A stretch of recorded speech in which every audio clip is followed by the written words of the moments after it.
Hello student, welcome to our YouTube channel the tuition corner. आज हम लोग macro economics के कुछ बेसिक पॉइंट पढ़ेंगे, किसे कहते हैं।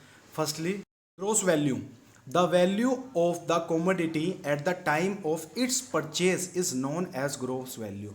कोई भी प्रोडक्ट अगर हम परचेज कर रहे हैं at a time of purchase, उसकी जो वैल्यू होती है वो हमारी ग्रॉस वैल्यू कहलाती है।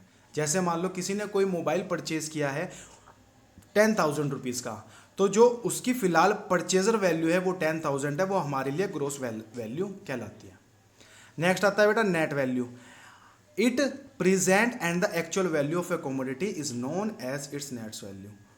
उसकी एक्चुअल वैल्यू क्या है उस टाइम, प्रेजेंट में कंडीशन क्या है, प्रेजेंट वैल्यू क्या है, वो हमारी नेट वैल्यू कहलाती है। बेटा नेक्स्ट पॉइंट आता है आपका depreciation. Depreciation to a fall in the value of fixed assets due to normal wear and tear और expected obsolescence।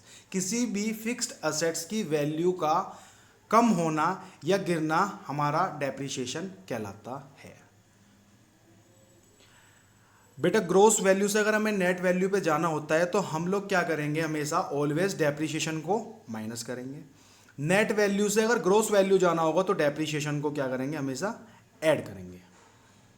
नेक्स्ट पॉइंट आता है बेटा आपका net indirect tax, NIT. NIT किसे कहते हैं, indirect tax minus subsidies. Indirect tax किसे कहते हैं, it refers to those tax which are imposed by the government on the production and the sale of goods and services. हम लोग कोई भी गुड्स या सर्विसेज परचेज करते हैं, उसके बदले जो गवर्नमेंट हमारे से टैक्स लेती है वो इनडायरेक्ट टैक्स कहलाता है। जैसे example GST, excise duty etcetera. Indirect tax increase the price of a commodity in the market. जो इनडायरेक्ट टैक्स होता है वो हम कोई भी कमोडिटी जो परचेज कर रहे हैं उसके प्राइस को इंक्रीज कर देता है। Subsidies, it refers to the financial assistance given by the government to an enterprises on the production of certain goods and services. Example, in India LPG cylinder is sold by subsidy rate.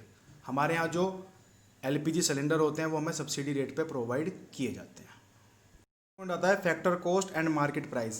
Factor cost, it refers to the amount paid to the factor of production for their contribution in the production process. किसी भी product को तैयार करने के लिए जो हमारी cost of production आती है वो हमारी फैक्टर कॉस्ट कहलाती है। मार्केट प्राइस किसे कहेंगे, it refers to the price at which the product is actually sold in the market. जो प्रोडक्ट हमने तैयार किया है वो एक्चुअल जिस प्राइस पे मार्केट में सेल आउट होगा वो हमारा मार्केट प्राइस कहलाता है। फैक्टर कॉस्ट से अगर हम लोगों को बेटा मार्केट प्राइस जाना है तो हमको उस चीज़ में NIT, net indirect tax add करना होगा। मार्केट प्राइस से अगर फैक्टर कॉस्ट की तरफ को जाना है तो हम एनआईटी उसमें माइनस करेंगे, net indirect tax. Net factor income from abroad, NFI. Factor income received from abroad minus factor income paid to abroad. हमने एब्रोड से जो इनकम रिसीव की हुई है उसमें से अगर हम पेड वाली इनकम माइनस कर देते हैं तो हमारा एनएफआईए आ जाता है। It refers to the difference between factor income received from rest of the world and factor income paid to rest of the world. हमने जो भी इनकम रिसीव्ड की हुई है उसमें से अगर हम फैक्टर इनकम पेड माइनस कर देते हैं तो वो हमारा एनएफआईए आ जाता है। डोमेस्टिक इनकम से नेशनल इनकम जाने के लिए हमें एनएफआईए ऐड करना होगा। नेशनल इनकम से डोमेस्टिक इनकम जाने के लिए एनएफआईए माइनस करना होगा।